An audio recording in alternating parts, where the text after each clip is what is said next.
bienvenue à cette nouvelle et dernière émission en direct de 2019 pour Histoire de passer le temps. Ça a quand même passé vite, hein, les 3 derniers mois.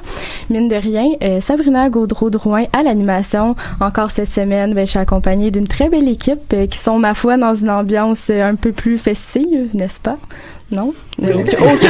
Absolument aucune réaction. On est très, très festifs. Ah yes, Marie, une chance que t'es là parce que sinon ça suscitait pas beaucoup d'intérêt mon affaire. D'abord, nous avons avec nous Julien Lehoux qui quitte la régie cette semaine pour nous entretenir d'un incendie marquant survenu un 25 décembre à Hong Kong dans un bidonville dont je vais pas me risquer à prononcer le nom. Bonjour Julien. Bonjour Sabrina. Ensuite, nous avons avec nous Anne-Émilie Lacerte qui nous parle des traditions canadiennes françaises et de Noël au 19e siècle. Et bonjour Anne-Émilie. Bonjour. Pour la dernière chronique de l'émission, nous allons parler de la chute de l'Union soviétique marquée par la démission de Gorbatchev le 25 décembre 1991 avec Camille Gauvin, notre fêtée du jour. Bonjour Merci. Camille et joyeux anniversaire. Merci. Également avec nous en studio, Anne-Marie Dubreuil et Thomas Venn qui ont décidé de passer nous voir aujourd'hui. Bonjour Anne-Marie, bonjour Thomas. Bonjour. Bonjour. La dernière, mais non la moindre en régie, notre bien-aimée, la toujours très charmante Marie-Laurence Roux. Bonjour Marie. Allô Sabrina, quelle belle présentation. Ouh, parce que je suis festive, moi. Sans plus attendre, je vais me taire pour qu'on puisse passer à la première chronique de l'émission. Julien, tu nous parles d'un 25 décembre à Hong Kong, mais pas nécessairement aussi festif. Je vais arrêter d'utiliser le mot festif, là. On l'utilise jamais trop. OK, bon, parfait. C'est la seule émission que je vais me donner le droit de l'utiliser comme ça. Donc, c'est pas aussi festif là, qu'on pourrait s'imaginer. Non, pas du tout. En fait, c'est même plutôt dramatique. En fait, comme tu l'as expliqué, ma chronique pour aujourd'hui, je vais vous parler de l'incendie du bidonville de Shek Kip Mei à Hong Kong qui s'est donné un beau 25 décembre 1953. Donc, avant de vous parler de l'incendie en tant que tel, il faut arriver avec les débuts. Une petite mise en contexte. En fait, la mise en contexte de Hong Kong après la Deuxième Guerre mondiale. Parce que oui, la défaite des Japonais en 1945 va marquer le retour des Britanniques dans les... Oh. Merci. C'est très subtil. C'est très subtil avec le gros... En tout cas, le retour des Britanniques sur l'île de Hong Kong. En fait, l'administration coloniale va retrouver sa place, mais cette fois dans un contexte différent, celui d'après la guerre. Mais au même moment, la guerre se termine avec les Japonais, mais la guerre va reprendre en Chine quand les forces nationalistes vont combattre les forces communistes et ce qui va provoquer le déplacement de plusieurs milliers de migrants chinois vers Hong Kong. Et ça l'arrête jamais vraiment, la guerre, hein? Jamais. Non, c'est comme la guerre des tucs, hein? Ouais. La guerre. Ouais, ça. En tout cas, peu importe. On n'embarquera pas là-dedans. Ça marche pas. Je vais rester dans ma chronique. Ouais, dis que c'est pas pour faire mal, la guerre. Ouais. Non, c'est pas nécessaire de se faire mal pendant la guerre. OK. Tu l'avais pris. Merci. En tout cas, je pense que Thomas est là. Merci, Thomas. Mais bon, oui, c'est ça. En fait, c'est pas un phénomène qui est nouveau. Hong Kong a toujours été sujette aux vagues de réfugiés sur les événements majeurs en Chine. On peut parler, par exemple, de la révolte des boxeurs de 1899 à 1901. D'ailleurs, Valérie Beaulieu a fait une excellente chronique sur le sujet. Ou le démantèlement du système impérial chinois en 1911. Mais ce coup-ci, l'intensification de la guerre civile va pousser encore plus vers la fuite. La situation s'avère de telle que, à partir d'automne 1945, Hong Kong va accueillir 3000 nouveaux réfugiés par jour. Oh, quand même. Par jour? Par jour, okay. 3000 nouveaux. Puis ça a été un point tel qu'en novembre la même année, Hong Kong va être rendu à 700 000 réfugiés sur son territoire. Et la population à base, c'était quoi? 1,3 million. 1,3 million déjà pour une petite île, pour des petites îles comme ça. En fait, Hong Kong, c'est vraiment pas plus gros que Laval, à vrai dire. C'est tout petit, tu sais. On fera pas de blague sur Laval aujourd'hui. Et en fait, puis quand les communistes vont gagner en Chine en 1949, Hong Kong va déjà être habité par 2,5 millions de Chinois, dont le tiers sont des réfugiés.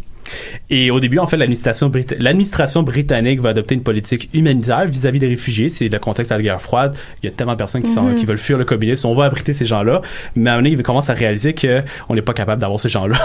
Donc, Hong Kong n'est pas une colonie qui est apte à accueillir autant de réfugiés. On n'a ni la place, ni les ressources. On a absolument rien. Mis à part qu'on n'est pas communiste. Donc, en fait, aussi, il faut savoir que Hong Kong ne détient pas une classe de personnes à laquelle on peut rattacher une identité nationale. C'est une colonie qui a d'abord été construite pour des raisons économiques. Hong Kong est une colonie d'entrepôt. C'est une colonie où les questions sociales sont carrément secondaires face aux enjeux économiques. Les marchands chinois vont collaborer étroitement avec l'administration britannique. C'est ça qui va constituer l'élite hongkongaise, mais de fait, il n'y a pas personne qui a à cœur l'idée d'améliorer les services sociaux pour les réfugiés. Donc, les politiques sociales vont être établies indépendamment selon la direction du gouverneur en poste. Un gouverneur dans les années 30, George Northcote, si je ne me trompe pas, était particulièrement, disons, fielleux à vouloir, mettons, améliorer les services sociaux. Mais celui après, il n'était pas plus que ça. À l'époque, c'est Alexander Grantham qui est gouverneur de Hong Kong, puis le monsieur n'est pas particulièrement intéressé à supporter les migrants chinois. Donc, de fait, la population chinoise de Hong Kong va se placer à forte proportion dans des bidonvilles qu'elle va construire elle-même. Et selon les autorités britanniques, en 1953, on va évaluer à quelques 250 000 personnes qui habitent les quartiers. 250 000, ça semble assez bas, selon le nombre que je vous disais tantôt, mais il faut savoir que la possibilité existait que le chiffre réel soit plus élevé. En fait, c'est extrêmement difficile à dire parce que d'un point de vue logistique, c'est très difficile de se rendre dans un bidonville puis faire un recensement de population. J'imagine, oui. Surtout aussi que la population est constamment en mouvement. Un réfugié, Fang Shishun, va indiquer dans ses mémoires que les bidonvilles sont là en attendant une meilleure occasion. Il va donner un exemple que plusieurs de ses camarades vont se déplacer régulièrement ailleurs dans la colonie, mettons, selon les emplois ou sur les meilleures conditions de vie, ou il y en a même aussi certains qui ont été assez chanceux pour immigrer en Grande-Bretagne aux États-Unis. En fait, la destination est pour un facteur, c'est plutôt la chance en elle-même d'augmenter son niveau de vie. Les bidonvilles étaient là de façon temporaire, c'est ça qu'on disait, mais ça amène qu'il y ait des gros problèmes d'insalubrité et qui va amener aussi beaucoup de conséquences, dont, par exemple, les incendies. Parce que les Britanniques vont établir dès 1950 que le besoin le plus pressant de la colonie s'avère son développement urbain et la relocalisation des migrants vers des logements adéquats. La maison de notre réfugié de tantôt, par exemple, va se présenter beaucoup trop petite pour sa famille de 7 personnes. Il y a beaucoup de membres de sa famille qui sont forcés à devoir dormir dans la cuisine ou dans le salon pour pouvoir maximiser l'espace. Il va aussi décrire les rues de son village comme étant très étroites, tandis qu'il va se mélanger les habitations qu'on dit légales, dans le fond des habitations faites en briques, qui étaient déjà là avant l'arrivée des réfugiés, et les habitations dites illégales, qui sont les huttes. Et les huttes étaient vraiment construites avec un peu n'importe quoi. La ferraille de métal, du carton, peut-être un petit peu de briques, du ciment, mais aussi énormément d'étain. Mais dans le fond, ces huttes-là sont comme juxtaposées aux bâtiments qui existent déjà. Oui, exactement. Okay. C'est comme si tu prenais ton bloc appartement, puis tu as le bloc faisais appartement à côté, puis tu fais une extension avec un peu n'importe quoi autour. Okay. C'était ça partout. Et en fait, on parle, les huttes, c'était extrêmement mal construit. Il va d'abord expliquer ça. Par exemple, il y a un de ses amis que la porte de sa hutte était tellement précaire qu'il y a un enfant aurait pu facilement défoncer la maison puis rentrer en infraction chez lui. Donc, okay. Oui. Oui, la température à Hong Kong, ça ressemble à quoi? C'est mieux qu'au Québec. OK, parce que dans des huttes au Québec, ça... Non, c'est quand même mieux qu'au Québec, mais c'est sûr que la température à Hong Kong est quand même beaucoup plus chaud. Okay. C'est beaucoup plus chaud. Décembre à Hong Kong, c'est pas comme un décembre au Québec. Malgré tout, vivre dans une hutte, c'est juste pas agréable à la base. Puis aussi, en fait, pour acheter l'insalubrité, mais aussi la dangerosité, il va préciser que la majorité des habitants vont utiliser le kérosène pour cuisiner puis s'éclairer. Donc, on peut faire le mélange entre les matériaux des huttes et le kérosène, ce qui fait... En 98, durant le verglas, quand les gens se chauffaient à l'intérieur des maisons. Hein. Oui, je me rappelle de ça. Je me rappelle du verglas en 98. Je suis un vieux monsieur. Sinon, c'est ça, on peut imaginer qu'il y avait vraiment beaucoup de risques à incendie. Et comme de fait, entre 48 et 52, on va dénombrer 17 incendies qui laissent environ 35 000 personnes sans logis. Donc, il y a un fonctionnaire colonial à l'époque qui va indiquer que dans les brasiers, les brasiers dans les bidonvilles s'avèrent communs et qui peuvent provoquer en moyenne plus de 4000 sinistrés, avec occasionnellement des cas plus graves. Il va exister par exemple un incendie à Fawi, qui est un autre bidonville, qui va laisser environ 20 000 personnes itinérantes. Malgré tout, l'administration voit les feux comme un problème maîtrisé. Parce que parmi les 20 000 personnes qui sont devenues itinérants, il y en a 15 000 là-dedans qui vont être rétablis dans des nouveaux logements. Et en 1952, les Britanniques vont ouvrir 14 centres de réinstallation avec un objectif d'en avoir plusieurs les années suivantes. Et ces centres-là vont abriter 34 000 personnes sur les 37 000 de tantôt, puis ça va inclure de l'eau courante, des latrines, des routes, de l'électricité. Donc, il y a des mesures qui sont mises en place pour pouvoir relocaliser les réfugiés. Par contre, il n'y a aucune mesure qui est mise en place en cas d'un incendie extrêmement important, comme celui de Shek Kip Mei. Donc, notre fameux incendie va déclarer un joyeux Noël de 25 décembre 1953 dans les environs de 21h30. Le feu va se propager qui va être accéléré par le vent. Il va se propager super rapidement et les huttes vont s'allumer comme un arbre de Noël, selon un témoin. Hein? Donc, on va établir que l'incendie a été causé par un très bête accident. C'est un homme qui travaillait chez lui, qui va accrocher par mégarde sa lampe de kérosène, qui va tomber dans un bac de caoutchouc inflammable, puis c'est ça qui va provoquer l'incendie. Le document aussi que j'ai trouvé qui décrit l'incendie va aussi décrire en détail la fureur du feu qui va pousser les réfugiés à fuir, ce qui va bloquer chaque passage et laisser très peu d'espace pour les pompiers, ce qui à plusieurs occasions sont forcés à reculer, et quand un pompier recule devant un feu, c'est le feu qui grandit en retour. Et de fait, ça va prendre environ 5 heures pour éteindre le brasier. Oh, quand même. 5 heures, c'est vraiment, oui, c'est beaucoup. Et en plus des dégâts immenses, l'incendie va provoquer 3 décès, une quarantaine de blessés et 50 000 réfugiés qui vont se retrouver itinérants du jour au lendemain. En fait, le feu à Checkimay s'avère tellement exceptionnel par son volume que certains Britanniques laissent entendre qu'un tel scénario était attendu d'un jour à l'autre. Avant la tragédie, oui. Oui, non, la superficie du feu, c'était quoi au juste? Parce que là, on sait que c'est des populations densément peuplées. Ça a été maîtrisé en 5 heures, ce qui est quand même pas pire pour un brasier de cette ampleur-là, surtout pour l'époque. Est-ce qu'on a une idée de la superficie que ça a couvert en termes de pourcentage? Je ne me rappelle pas la superficie précisément. Je sais juste que ça a commencé dans le bidonville de Checkimay, mais ça a été établi dans d'autres, qui a été transmis dans d'autres quartiers aussi. Je pense qu'il y a 3 ou 4 villages qui ont été affectés. Puis là, je parle de villages, ça s'est établi avec aussi des quartiers. Fait qu'on peut s'imaginer peut-être quelques kilomètres. OK. C'est quand même vraiment beaucoup. Mais j'ai pas le chiffre exact, par contre. Non, il n'y a pas de... J'aurais dû le faire. Donc, exactement. Fait que oui, on parle d'un scénario qui était attendu d'un jour à l'autre. Et en fait, aussi, avant la tragédie, on voit que le risque était impossible à empêcher en raison des conditions urbaines. Et au lendemain de la catastrophe, ça devient très difficile de fournir des logements temporaires pour les victimes. Parce que, comme j'ai dit, tous les centres de réinstallation sont déjà pleins à craquer. Ce qui fait que Alexander Grantham, notre gouverneur de tantôt, va expliquer sa mesure express pour rendre service aux réfugiés. J'ouvre la citation. « J'ai donc décidé que les victimes du feu qui sont incapables de trouver un refuge chez les amis ou des proches devront faire un abri pour eux-mêmes dans les rues de Sham Shui Po. Sham Shui Po, qui est un autre bidonville à Hong Kong. La plupart des rues de Sham Shui Po ont des vérandas par-dessus les trottoirs. La température à ce moment de l'année n'est pas rigoureuse et la décision de laisser ces gens de s'abriter dans les rues n'est pas si dure qu'elle n'y paraît d'abord. Donc, sa solution, c'est de faire en sorte de des itinérants, ça va régler le problème. Arrangez-vous, Yann. Carrément, arrangez-vous. Donc, devant cette situation-là, un peu pas très le fun, disons, on peut se demander que les incendies dans les bidonvilles se posent comme l'obstacle le plus important quant à la stabilité du gouvernement. Parce que contrairement à toute autre tragédie, un feu relève d'une dimension purement humaine qui révèle la capacité de gestion des autorités, contrairement par exemple à un typhon ou un tremblement de terre qui ne peut pas être nécessairement prévu par les autorités. En fait, il y a l'historien Alan Smart qui a écrit une monographie extraordinaire sur les feux à Hong Kong qui va pointer directement une corrélation entre la fréquence des feux et l'inaptitude des Britanniques à les contrôler. Donc, devant la situation, on en vient à se demander pourquoi il n'y a pas eu d'importants débordements de la part des réfugiés. Il y a 50 000 personnes d'un coup qui se retrouvent sans abri. Pourquoi il n'y a pas eu d'émeutes? Oui. Je te faisais un signe de temps, Julien. Oh, excuse-moi. Je pensais que c'était une question. En subtilité, maintenant, tout le monde le sait. Tout le monde le sait, notre secret est dévoilé. Donc, oui, en fait, c'est parce que pour traverser la crise, les Britanniques ont dû procéder à des changements au sein de ces institutions pour accommoder les réfugiés chinois. On va observer vraiment une modulation de l'administration coloniale dès 1954. En effet, les Britanniques vont entreprendre une révision importante de leur politique sociale. Après l'incendie de Checkimay, l'administration de Grantham va prendre plus au sérieux la situation. Dorénavant, c'est 32% de son budget qui est maintenant alloué aux services sociaux. Ce qui avant, quand j'ai vérifié les rapports précédents, les années précédentes, il n'y avait quasiment pas de budget pour les services sociaux. Fait que tout d'un coup, c'est une révolution complète au niveau des politiques sociales. En fait, il devient encore une fois dorénavant certain que les réfugiés resteraient dans la colonie. C'était vraiment dans l'idée pendant longtemps que les réfugiés étaient là pour se déplacer, pour venir en Chine quand la guerre va se terminer. Mais avec la victoire des communistes, il n'y a plus grand monde qui va retourner en Chine. Donc, pour les Britanniques, c'est sûr, ils sont pognés avec ces gens-là. Pour être honnête. De fait, on va considérer les immigrants pour la première fois comme étant hard people. Devant ce constat-là, la solution pour Grantham revient à insérer dans la société hongkongaise les réfugiés par le logement.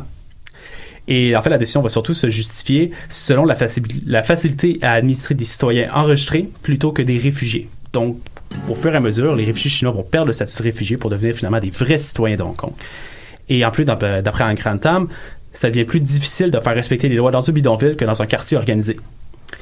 Donc, comme j'ai mentionné, principalement, l'intégration des réfugiés va se concevoir par le logement. On va éliminer complètement les bidonvilles pour inclure les habitants dans la société. Parce qu'on va faire 2 grades de bâtiments.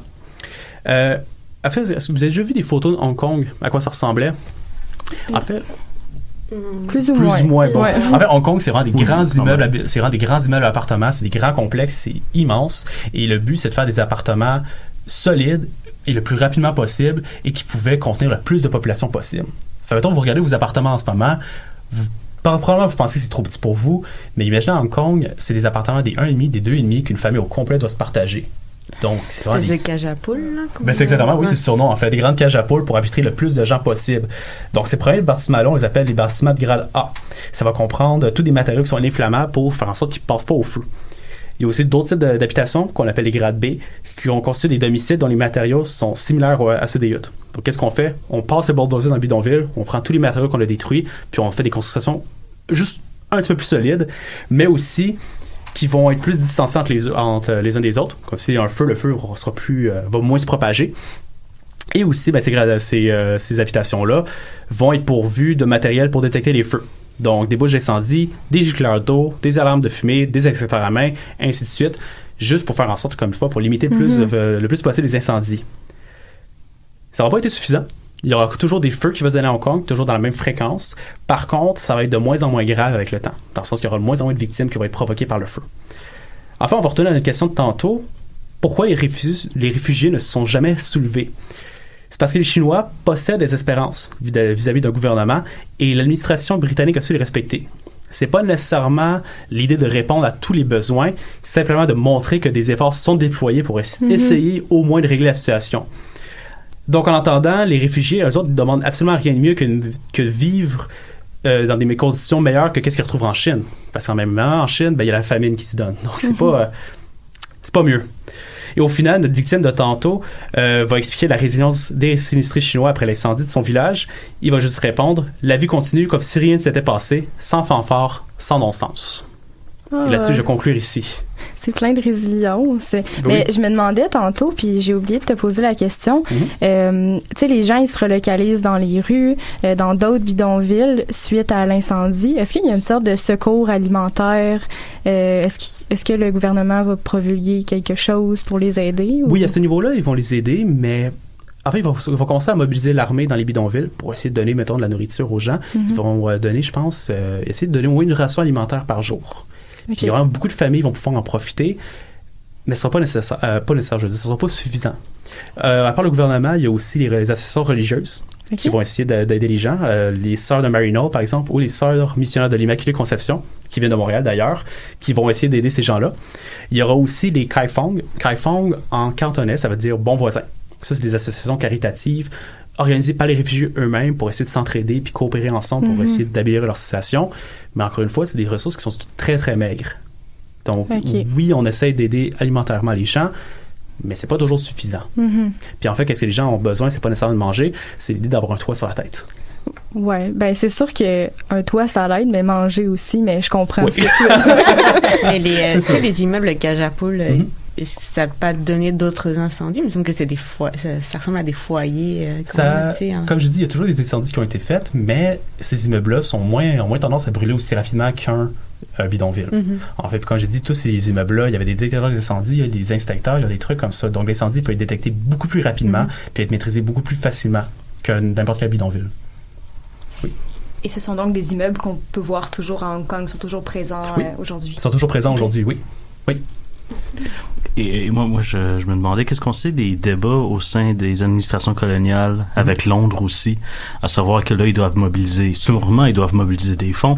Est-ce que c'était quelque chose de compliqué? Est-ce qu'ils ont gardé la même ligne de non-interventionniste qu'on a vu dans les colonies quand il y a eu des famines en Inde, etc., etc.? C'est vraiment une excellente question, en fait. Puis, en fait, je suis content que tu la poses. La relation entre Londres et Hong Kong est vraiment particulière, dans le sens que Londres, dans d'autres mots, se foutait complètement de ce qui se passe à Hong Kong. Plusieurs fois, Grantham va essayer de demander à Londres d'avoir plus de fonds monétaires là-dessus, puis plusieurs fois, Londres le fait « Regarde, débrouille-toi ». Donc, c'était vraiment des fonds spéciaux de Hong Kong qui devaient servir à la gestion de Hong Kong. Londres n'a quasiment pas aidé pour l'administration coloniale là-dessus. En fait, c'est plus les États-Unis qui vont essayer d'aider Hong Kong, puis la Chine aussi. C'est quelque chose que j'ai carrément omis, mais dans un contexte de guerre froide, Hong Kong se place entre les deux. Puis évidemment, les deux superpuissances vont essayer de faire en sorte que montrer qui c'est qui est capable d'aider plus l'autre. Donc Hong Kong essaie de un peu de jouer entre les deux. Ouais, vraiment, ouais, c'est ça. Donc, puis c'est ça, il fallait qu'ils se débrouillent avec les impôts et les taxes. Ils étaient capables d'avoir des habitants même de Hong Kong. Exactement, pour construire leur budget. Ouais. Ou mettons aussi les compagnies d'exportation qui vont essayer de leur donner un peu d'argent aussi. Ah oui. Mais merci beaucoup, Julien, de nous avoir partagé cette plutôt lugubre histoire de Noël. Ouais, c'est pas un joyeux Noël. Pas vraiment. Ça dépend pour qui, j'imagine.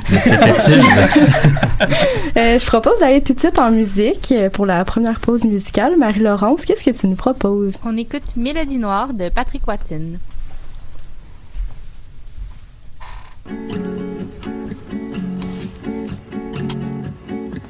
Tell me where the wind is blowing, 'cause that's where the music's going.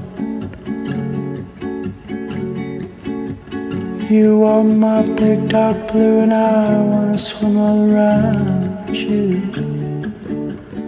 You are the sweetest melody I never saw.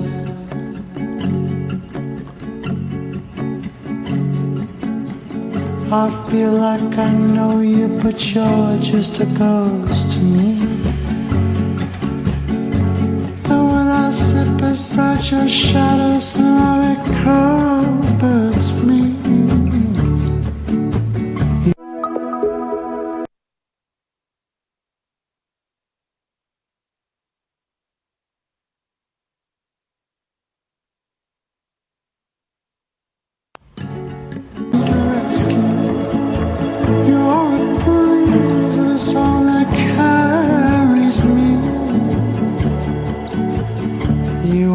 Sweetest melody I've never sung.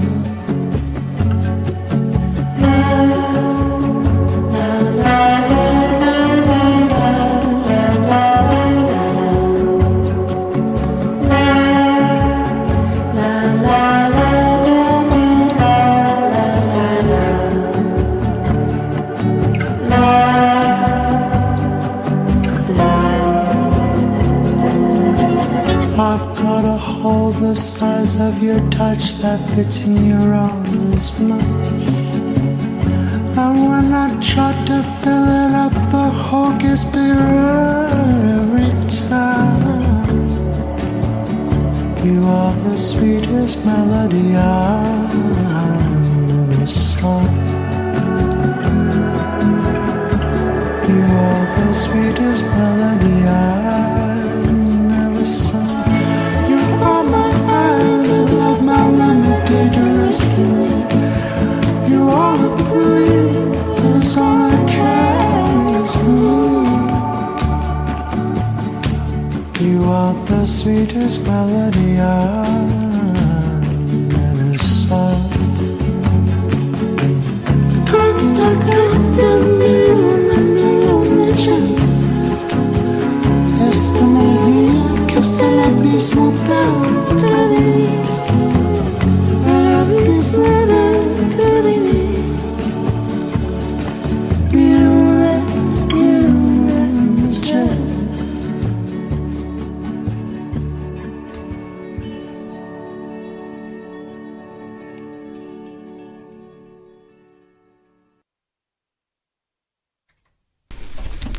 De retour à Histoire de passer le temps, toujours Sabrina Gaudreau-Drouin au micro d'animation.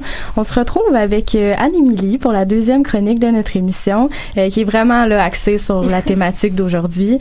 Anne-Émilie, je te laisse la parole pour que tu puisses nous jaser un peu tradition. Oui, en fait, probablement vous le savez ou pas, on célèbre Noël sur notre territoire depuis la Nouvelle-France, mais cette fête est jusqu'au 19e siècle strictement religieuse. Le Noël chrétien, c'est traditionnellement une fête solennelle faite de recueillement et de prières, dont l'élément central est la messe de minuit. Jusque vers 1850, chez les Canadiens français, l'apogée du temps des fêtes a lieu le jour de l'an. C'est pour cette journée que l'on réserve les réjouissances, les échanges de vœux et de présents. Il faut attendre la fin du 19e siècle pour voir un transfert des célébrations vers la date du 25 décembre, et par ce fait même de voir apparaître la plupart des caractéristiques familières du Noël moderne, comme le sapin, la bûche et le Père Noël. À partir de cette époque, la fête de Noël devient de plus en plus commerciale, entre autres avec l'effervescence grandissante autour du traditionnel magasinage des fêtes. Cependant, l'aspect religieux de la fête n'est jamais totalement évacué, et la messe de minuit reste un aspect important du réveillon. Aujourd'hui, on va tenter de comprendre comment les Canadiens français célèbrent Noël à la fin du 19e siècle, moment où cette fête commence à prendre de plus en plus de place au palmarès des fêtes les plus célébrées au Canada. Mhm. Pour ce faire, on va suivre une famille typique canadienne-française qui se prépare pour la fête de Noël vers 1890. Donc, tout d'abord, on va trouver un nom de notre famille. Est-ce qu'on a des idées ici en studio, peut-être? Oh là là. Tremblay. Tremblay. Tremblay. Qui dit mieux? C'est le nom classique. Bon. J'étais dans l'une. Excusez, j'ai pas catché la question. Québécois. Faut trouver un nom de famille. Canadien-français, le Et moi, j'ai un traditionnel. blanc, là, Gauthier. Gauthier, ouais. Ah, on a le choix, Gauthier ou Tremblay. C'est toi qui tranches, Annie-Minou. OK. Bon, on va y aller avec le célèbre nom Tremblay. Ah bon? Ah, bon. Désolée. C'est correct. Ça, c'est parce que t'étais dans l'une. Tout de ma faute.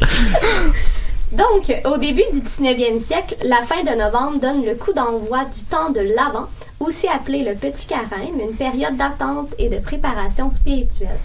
Cependant, plus on déplace les festivités prévues autrefois pour le jour de l'an à la journée du 25 décembre, plus l'Avent prend une tournure axée sur les préparatifs du réveillon et moins sur les dévotions spirituelles. Mhm. Au sein de la famille Tremblay, c'est le temps pour la mère de coudre les vêtements que les enfants vont porter à l'église, de cuisiner aussi les plats pour le réveillon. Le père, quant à lui, va tuer le cochon, les poulets et le mouton pour la préparation du buffet. C'est à lui que revient aussi la tâche de préparer la bière de l'orge ou à l'épinette. Oh là là, ça c'est intéressant. Donc, notre petite famille prend également soin de préparer et d'envoyer par la poste des cartes de Noël pour les proches. D'ailleurs, cette pratique nous vient tout droit d'Angleterre et les premières cartes envoyées remontent à 1843. À mesure que les frais de poste et d'impression baissent, l'industrie des cartes Noël prend son essor. Mhm. Quelques jours avant Noël, on doit également se rendre au marché pour aller acheter les cadeaux et les denrées pour le réveillon. C'est un moment très chargé pour les commerçants qui doivent gérer la foule qui se précipite pour compléter leurs préparatifs du temps des fêtes. Ah bon, ça n'a pas beaucoup changé d'abord. C'est là que ça commence. Justement. Black Friday 1884. Ça va être hardcore. En traîneau. Des courses de traîneau. Donc, vient alors le moment de décorer la maison. Donc, la famille Tremblay installe quelques jours avant Noël la couronne de houx vert, les boules de gui, les bonnes Noël et les guirlandes qui suspendent au cadre des miroirs, des linteaux des portes et sur le manteau des cheminées. Chez les citadins, la mode est aux fleurs séchées, en cire ou en papier, que l'on retrouve à profusion dans les maisons victoriennes. Mais surtout, on n'oublie pas non plus d'installer le fameux sapin de Noël. À la base, décorer un sapin serait une célébration allemande datant du début du 16e siècle. Initialement, c'est surtout une branche décorée posée sur la table plus qu'un sapin qui est installé. On est capable d'ailleurs de dater l'arrivée du premier sapin de Noël au Canada. Il serait arrivé à Sorel le 24 décembre 1781 chez la famille, chez la baronne Rienzel, qui reçoit un groupe d'officiers britanniques et allemands pour le réveillon. Donc, avant la Première Guerre mondiale, ce sont principalement les familles bourgeoises des villes chez qui on peut voir des arbres de Noël. Ils sont recouverts de poudre argentine, de filaments pour reproduire la givre, puis on ajoute aussi des flocons de ouate qui imitent la neige. La veille de Noël, un seau d'eau à la main, les parents allument les bougies posées dans l'arbre, le temps de voir l'émerveillement dans les yeux de leurs enfants. Mais quelle bonne idée, des vraies bougies dans un arbre. Oui! D'ailleurs, c'est en 1905 qu'on va commencer à remplacer les bougies par des guirlandes électriques. Voilà. Et en raison des incendies qui devaient probablement arriver. Ça va être le fun, ça, le 25, là, l'arbre qui part en feu aussi. C'est l'événement, c'est Ben le oui. feu de joie de Noël. On y fait cuire la dinde. Ça chauffe la maison. Puis finalement, pour terminer avec notre sapin, ben il faut rajouter la petite crèche, un élément très important à l'époque qui représente la scène chrétienne de la nativité. Donc, le 24 décembre au soir est enfin arrivé et c'est le temps pour les Tremblay de se préparer pour la messe de minuit. On entend au loin les cloches de l'église qui sonnent pour annoncer l'heure de la messe. Après s'être chaudement vêtue pour affronter une froide journée d'hiver, notre famille s'installe dans un traîneau tiré par des chevaux qui les mène jusqu'à l'église de la paroisse. Arrivés sur place, tous sont présents et les enfants sont bien excités par cet événement car c'est la seule messe de l'année célébrée en pleine nuit. De plus, les lampes à pétrole, les lanternes, les cierges et les lampions donnent une atmosphère magique et accueillante à l'église paroissiale. Sur le coup de minuit, la messe commence. Des hymnes sont chantés, des prières récitées et la communion distribuée. Un des grands moments de la cérémonie, c'est l'arrivée de l'enfant Jésus dans la crèche. Ce sont les enfants du village qui jouent le rôle des personnages principaux et c'est habituellement le plus jeune nouveau-né du village qui incarne l'enfant Jésus. La messe de minuit terminée, il est environ 1h30 du matin. Ça se couche tard à l'époque, la soirée n'est pas terminée. Et les Tremblay sont bien impatients de commencer le réveillon. Au retour à la maison, les enfants trouvent dans l'arbre de Noël des cadeaux. Tout excités, ils déballent leurs cadeaux, révélant des jouets ou des friandises qui sont probablement vus dans les publicités de plus en plus populaires dans les journaux à partir des années 1880. Oui, je me demandais justement quel genre de cadeau à quel on pouvait s'attendre. Là, tu viens de dire des jouets, des friandises, mais est-ce que ça a toujours été des oranges? Sûrement des oranges et des fruits exotiques, j'en doute pas, mais est-ce qu'on est capable de savoir qu'est-ce qui a été distribué? De ce que je me rappelle, de ce que j'avais lu, justement, il y avait des oranges, des noix aussi pour les friandises. Les cadeaux, c'est des jouets de toutes sortes, peut-être des petits chevaux, peut-être des soldats de plomb, des affaires comme ça. Oui, c'est ça, exactement, là, qu'on peut retrouver, comme je disais, dans les revues déjà à l'époque. OK. Il n'y avait pas de carte cadeau. Je pense pas. 10$ chez le boucher. Un bon du magasin général. Allez, va t'acheter qu'est-ce que tu veux. Il revient avec une 12. Donc, traditionnellement, chez les Canadiens français, la remise des cadeaux a lieu le jour de l'an, comme j'avais mentionné tout à l'heure. Ils gardent longtemps cette tradition, même si de leur côté, les Canadiens anglais s'échangent depuis longtemps des présents la journée de Noël. Il faut attendre donc le 19e siècle pour voir le transfert vers le 25 décembre pour l'échange de cadeaux chez les Canadiens français. Selon Sophie Laurence Lamontagne, le déplacement de l'échange de cadeaux peut s'expliquer par l'intérêt de garder plus intime le moment, car au jour de l'an, les paroissiens sont encouragés à ouvrir leur maison, à recevoir des visiteurs, le temps de souhaiter la bonne année. Et également, les coutumes anglaises ont probablement influencé aussi les Canadiens français vers ce transfert-là. Mais les cadeaux, ils viennent d'où? Bien sûr, on ne peut pas parler des fameux cadeaux de Noël sans parler d'un personnage barbu, mythique et incontournable, vous l'auriez deviné. Le Père Noël! Je préfère le Père Noël. Ça, c'est ton opinion. Donc, c'est dans les dernières décennies du 19e siècle que la culture québécoise, influencée par les États-Unis, commence à intégrer le personnage de Santa Claus dans ses coutumes.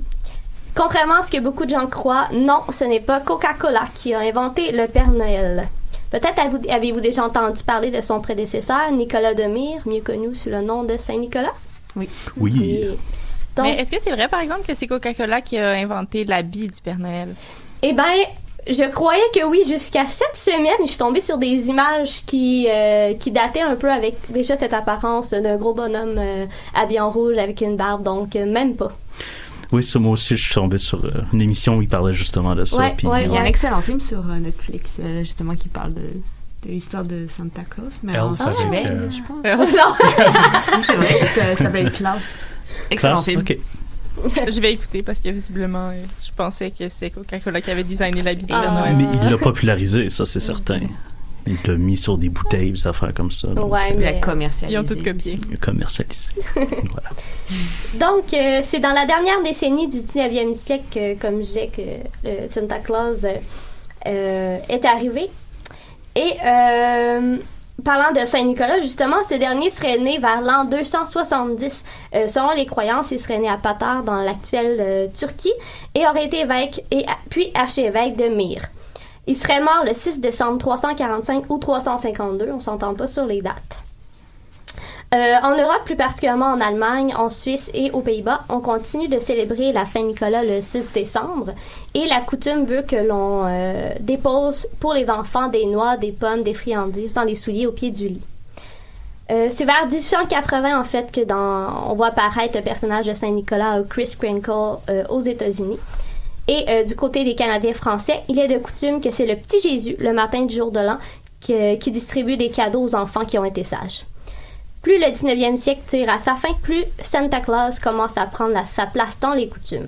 Même chez les francophones, on le désigne sous son nom anglais et il faut attendre la Première Guerre mondiale pour changer finalement le nom de Santa Claus pour Père Noël dans un but national.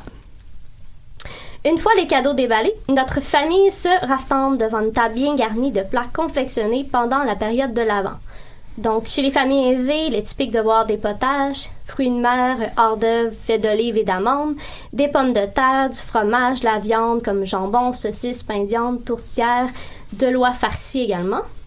La dinde rôtie aussi de coutume. Elle est originaire d'Angleterre victorienne et elle remplace en fait le bœuf et l'oie d'autrefois. Pour le dessert, est présent sur la table toutes sortes de pâtisseries, du gâteau, des beignets, de la tarte au sucre et du pudding également. Une fois le repas terminé, la fête continue. On joue de la musique, on danse, on réclame même au conteur de la famille, s'il y en a un, de raconter une histoire. Et on se couche finalement des petites heures du matin. Par rapport à ça, si je peux me permettre, je me demandais, on sait que dans certaines cultures, certaines communautés, l'Église était très restrictive par rapport aux veillées de danse et tout ça, et jusqu'à quelle heure ça pouvait aller. Est-ce que c'était quelque chose, est-ce que ces interdits-là étaient vraiment respectés ou il y avait une certaine latitude pour les familles pour célébrer?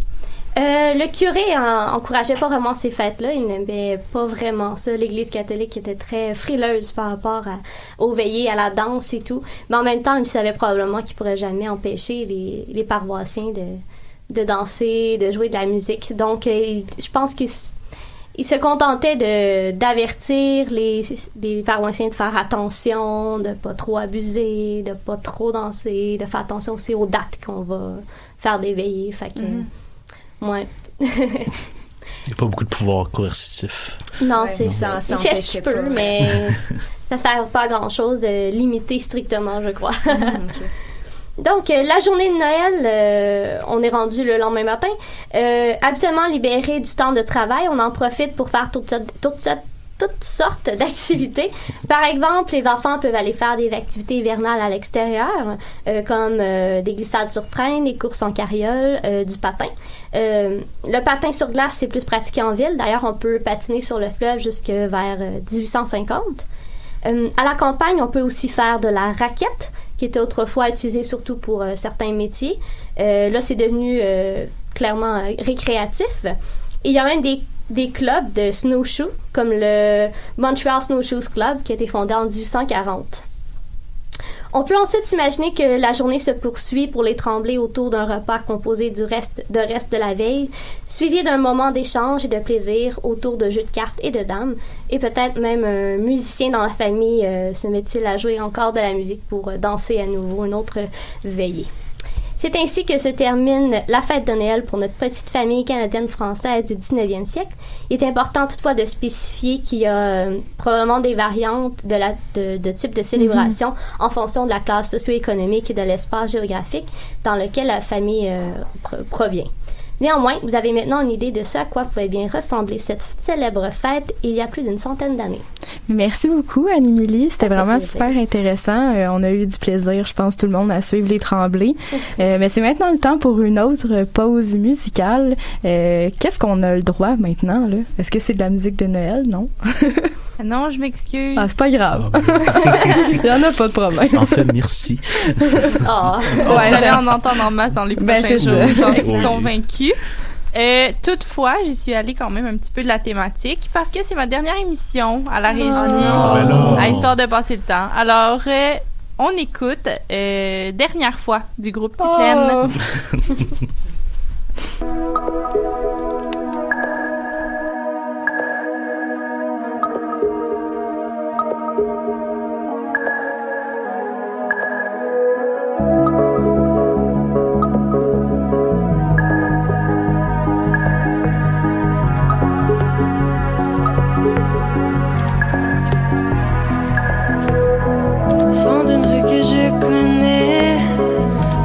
Dans un jardin secret, tout a changé en un instant.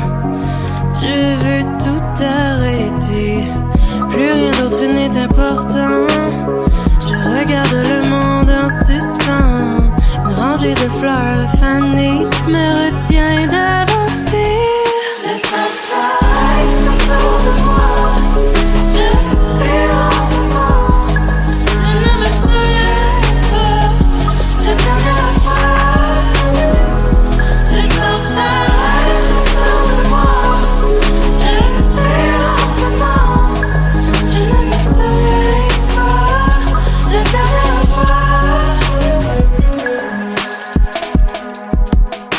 J'ai pensé avoir encore du temps. Les ombres sur mes mains disent autrement. Je touche du bout de mes doigts le soleil qui s'en va. Le moment doux comme une brise, la rosée humide se dépose. La fin du jour essoufflée me retient de respirer. Le temps s'arrête autour de moi. Je respire lentement. Je ne me souviens pas la dernière fois. Le temps s'arrête autour de moi. Je respire lentement. Je ne me souviens pas la dernière fois.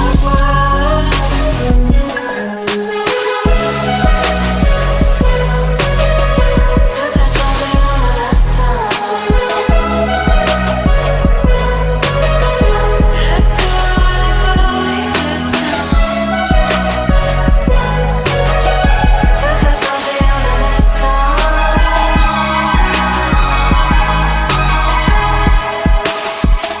Le temps s'arrête autour de moi. Je respire lentement. Je ne me souviens pas la dernière fois. Le temps s'arrête autour de moi. Je respire lentement. Je ne me souviens pas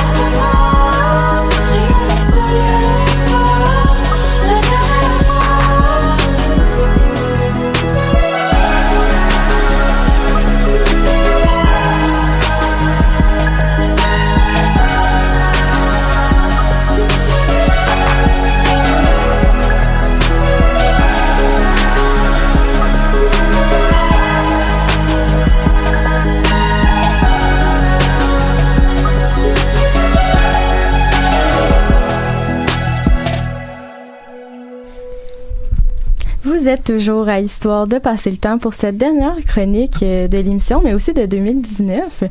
Camille, la parole est à toi. Merci. Oui, effectivement, c'est la dernière chronique de 2019 et pour finir en beauté, je vais vous parler ni plus ni moins de la chute de l'URSS qui a eu lieu le 25 décembre 1991. Et ça titille un peu Thomas. Ça me titille pas du tout. Donc, qu'est-ce qui s'est passé le 25 décembre 1991? C'est la démission du président du Parti communiste chinois. Parti communiste russe, Mikhail Gorbatchev. Donc oui, il n'y a pas eu vraiment un effondrement physique comme on a vu avec le mur de Berlin, mais on a eu un remplacement de drapeau qui s'est fait dans la journée. Donc la faucille et le marteau a disparu pour laisser place à la bande tricolore de la Fédération de Russie comme on connaît aujourd'hui. Donc on s'y attendait un peu avec la chute des différents gouvernements communistes dans les pays des satellites de l'URSS. On peut penser notamment à la Roumanie, etc., qui a vu un peu tous les gouvernements communistes s'effondrer et donner de nouveaux gouvernements plus démocratiques, si on veut. Mais ce qui surprend le plus, c'est que Gorbatchev, au début de sa présidence, au poste au Parti communiste, c'est qu'il s'était donné pour mission de remettre sur rail ce géant, l'Union soviétique, qui a dominé le monde diplomatique depuis sa création et en particulier à la fin de la Deuxième Guerre mondiale. Et c'est dans un extrait télévisé le 25 décembre 1991 que Gorbatchev déclare qu'il démissionne, et voici les 2 premières lignes de son texte. Donc il dit « En raison de la situation qui prévaut actuellement, je mets fin à mes fonctions de président de l'URSS. En cette heure difficile, pour moi et pour tout le pays, alors qu'un grand État cesse d'exister, je reste fidèle à mes principes qui m'ont inspiré dans la défense de l'idée d'une nouvelle union. » Pourquoi ça a l'air si triste? Mais il faut savoir que Gorbatchev, quand il est arrivé au pays, au règne du pouvoir, il voulait remettre un peu en état au niveau technologique, démocratique, économique surtout. L'Union soviétique qui est un peu chancelante depuis le début des années 60. Et après ça, c'est le 26 décembre, Boris Yeltsin qui va prendre les commandes de la Nouvelle-Russie et après les premières élections démocratiques. Donc, vous vous souvenez sans doute dans vos cours d'histoire à quel point l'URSS était un des plus gros concurrents des États-Unis. On avait un côté capitaliste et de l'autre des communistes qui ont un peu soufflé le froid et le chaud au niveau des relations internationales. Donc, la question qui s'impose, c'est comment une telle puissance, donc l'URSS, a pu sombrer en moins d'un siècle d'existence. Thomas, t'as sûrement un petit commentaire. Tu vas pas dans l'une? Non, j'ai pas de commentaire jusqu'à bon. présent. Donc, pour y répondre, il faut comprendre un peu le contexte qui existait en URSS depuis au moins une dizaine d'années. Et je vais pas vous faire tout un tableau parce que ça serait un peu long et plate. Mais dans le fond, Gorbatchev est arrivé au pouvoir en 1985 et il va marquer un tournant central dans la direction que va prendre l'Union. Et il faut savoir que Gorbatchev était très apprécié au niveau des relations internationales aux États-Unis, puisqu'il va essayer de faire une politique de rapprochement avec les autres États plus libéralistes. Donc l'Union européenne surtout, mais aussi les États-Unis. Il va faire des pourparlers avec les États-Unis et son président Ronald Reagan pour en fait essayer d'arrêter la crise des missiles qui a un peu place depuis quelques années et qui fait un peu peur à tout le monde, surtout avec l'arme nucléaire. Mais au niveau de l'URSS, il va essayer d'implanter 2 réformes que l'on connaît bien pour remettre l'économie de l'URSS sur pied, parce que l'URSS, il faut comprendre qu'elle était industrialisée, mais pas autant que les États-Unis, donc c'est sûr qu'au niveau de la concurrence, ils font un peu défaut.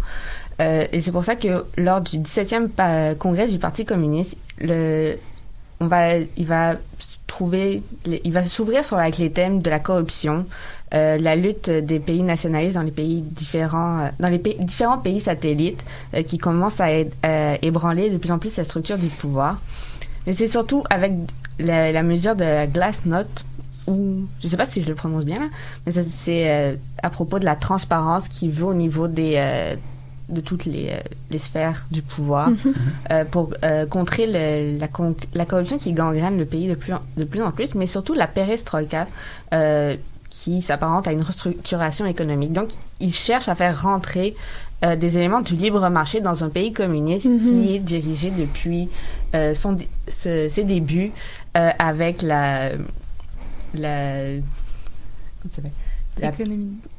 l'économie planifiée.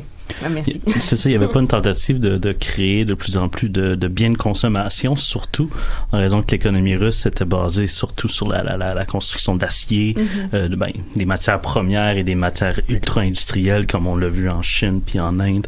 Puis que là, justement, l'idée c'était de faire des machines à laver, mais c'est ça, des téléphones. C'est pour ça qu'ils voulaient restructurer l'économie avec le libre marché. C'est qu'effectivement, ils ont énormément de matières premières, mais au niveau industriel, ça suit pas. Sortir une voiture, ça peut prendre vraiment du temps. Donc, les gens qui essaient de s'acheter une voiture, ça peut prendre parfois jusqu'à 1 an juste pour avoir une voiture, alors qu'aux États-Unis, tu vas dans un concessionnaire. Oui, que ça font promettre par le parti. Puis, exactement. Puis c'est ça, c'est énormément de promesses perdues et ça commence un peu à irriter les gens dans les différents pays. Donc, Gorbatchev va lâcher du lousse au niveau des gouvernements centraux dans les pays baltes. Au niveau des politiques, mais c'est surtout pour faire relâcher la tension qui commence à être de plus en plus présente, parce que ces pays-là cherchent à devenir indépendants à travers certaines manifestations. Puis on va le voir en 1989 avec la chute de l'Allemagne de l'Est. Ça va être un effet domino, tout va commencer à lâcher. T'as Solidarność en Pologne aussi qui est assez de plus en plus puissant comme syndicat et parti. Oui, effectivement. Mais c'est surtout que la nouvelle politique avec Gorbatchev, c'est qu'il ne va pas imposer des mesures militaires comme il faisait auparavant. Il ne va pas avoir une énorme répression qui va s'y faire, mais elle va quand même essayer de s'imposer avec des sanctions économiques surtout. Donc, Gorbatchev est un peu... va se retrouver un peu dans un combat entre les gens de son propre parti qui sont pas très contents de le voir renouer avec des politiques économiques plutôt libertaires et de ne plus mettre de sanctions aussi importantes sur les pays qui cherchent leur indépendance. Donc ça va comme fragiliser l'intérieur du pouvoir. Pourtant, à l'extérieur, les gens l'acclament pour son ouverture d'esprit. On va lui décerner aussi le prix Nobel de la paix, par ailleurs. Mais à l'intérieur de son parti, c'est les conservateurs qui vont chercher à le déstabiliser avec un putsch manqué à Moscou le 19 août 1991. Donc, les conservateurs du Parti communiste, qui sont fidèles à la tradition et très critiques envers les réformes, vont profiter que Mikhail Gorbatchev n'est plus dans la capitale pour essayer de prendre le pouvoir. Donc, ça, c'était quelques mois avant la chute de l'URSS, mais on voit quand même que il y a des gens à l'intérieur du parti vont essayer de rattraper un peu ce que Gorbatchev est en train de faire pour les rediriger vers une stabilité plus conservatrice, on va le dire. Et dans le fond, on va voir que 6 mois avant qui est la chute, va y avoir de plus en plus d'États qui vont accéder à leur indépendance. Donc, on pense notamment à l'Estonie, les pays baltes, qui vont obtenir leur indépendance. Ensuite, il va y avoir la Biélorussie le 25 août. Il va y avoir la création des États, de la communauté des États indépendants avec la signature du traité de Minsk. Donc, ça, c'est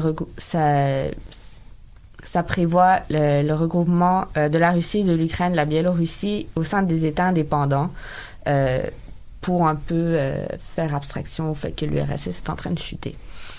Donc, pour terminer, je vous dirais que Gorbatchev, bien qu'il ait aimé à l'international, il s'éloigne un peu de la lutte des classes, de tout ce qui fait l'idéologie du communiste, un peu la sanctuarité de l'Union soviétique. Et donc, dans le fond, par rapport à l'Union soviétique, il faut savoir que la faiblesse de son économie, c'est ça qui va mener à sa perte. Et Gorbatchev, même malgré sa perestroïka, il ne pourra pas y faire grand-chose. Fini pour Gorbatchev. Oui. Il n'a pas réussi finalement à préserver justement. Non, c'est ça, mais dans le fond, il va juste signer la fin de l'URSS avec sa démission le lendemain matin. Boris Yeltsin va prendre sa place. Mais c'est plus tenable, plus personne ne veut rester au sein de l'Union. OK. Et puis... Et tout est bien qui finit bien. Non. Pas le meilleur des mondes. Pas vraiment, parce que c'est après ça, l'Union en Russie, les prix étaient absolument bas. Personne il n'y avait pas de pouvoir de consommation et rien.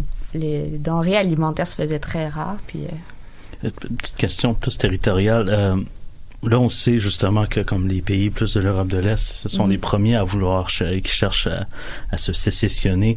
Les pays, tous les stans, le Kazakhstan, Kyrgyzstan, etc., eux autres, est-ce qu'ils se faisaient partie de ce mouvement-là ou ils restaient tranquilles puis ils ont juste reçu ils ont eux aussi enclenché le mouvement de la séparation. OK, avant même la dissolution de l'Union soviétique. Oui, en fait, quelques mois avant les 6 mois critiques, ils ont le Kazakhstan, Turkménistan et tout ça, ils ont décidé de s'en aller puis de déclarer leur indépendance avec aussi des gouvernements plutôt dictatoriaux qui se sont mis en place par la suite. Mais oui, effectivement, la Russie, l'URSS en fait, a perdu son influence dans ces pays-là. Oui, donc l'Union était déjà éclatée avant même que... Avant même qu'ils démissionnent, finalement, c'était déjà terminé. Oui. Mais c'était surtout Gorbatchev, lui, voulait une nouvelle union avec plus de liberté, surtout au niveau... Donc moins centralisée. Moins centralisée. La bureaucratie était très lourde, il faut le dire. C'est un peu ça qu'il essayait de mettre en place. C'était des politiques de liberté, un peu d'expression au sein du parti. Il voulait mettre en place des élections aussi. Ça s'est jamais fait. Puis il faut dire aussi que tous les gens à l'intérieur du parti étaient un peu frileux à l'idée que la population puisse commencer à s'exprimer parce que le niveau de la vie était vraiment très bas à l'époque. Il y avait presque rien à manger, plus rien à manger, alors que l'URSS c'est quand même très riche au niveau de matières premières, mais rien ne se rendait dans les étals. Donc tout ça par lourdeur bureaucratique. Mais on peut critiquer aussi le fait que Gorbatchev a essayé d'implanter le libre marché qui est très issu de la espèce de pensée idéologique qui régnait à l'époque au niveau des États-Unis, qui était très néolibéraliste. L'école de Chicago, surtout, il me semble, qui ont intervenu beaucoup dans ces milieux-là également. L'école à Friedman et tous ces intellectuels-là qui sont devenus des conseillers à beaucoup de présidents et autres individus de pouvoir Je sais pas si Gorbatchev cherchait aussi à faire plaisir un peu aux États-Unis pour avoir un peu plus de... Ça se peut. Avoir accès au marché américain des produits et tout ça, mais effectivement, ça n'a pas tenu, parce que la Russie, ça fait depuis 1917 que c'est une économie planifiée qui doit... Qui aussi les idéaux communistes sont pas très... s'accordent pas très bien avec tout ce qui est... capitalisme et sauvage.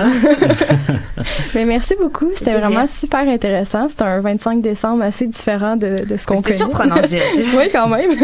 Mais merci beaucoup aux invités de cette semaine, aux chroniqueuses et aux chroniqueurs. Merci à Marie-Laurence en régie. Tu vas nous manquer beaucoup, mais j'espère que tu vas revenir. Oh, je m'ennuyais d'histoire de passer le temps, mais c'était vraiment très agréable d'être parmi vous toute la saison et puis un petit peu avant aussi. Ben, tu nous as fait un beau velours sur le cœur. C'était bien agréable de t'avoir avec nous. Oh, merci. Merci à toi, Sabrina. Ah, ben là, coudonc, c'est juste d'encensement qu'on se fait. On s'aime donc bien. Mais c'est déjà tout, en fait, pour notre émission d'aujourd'hui.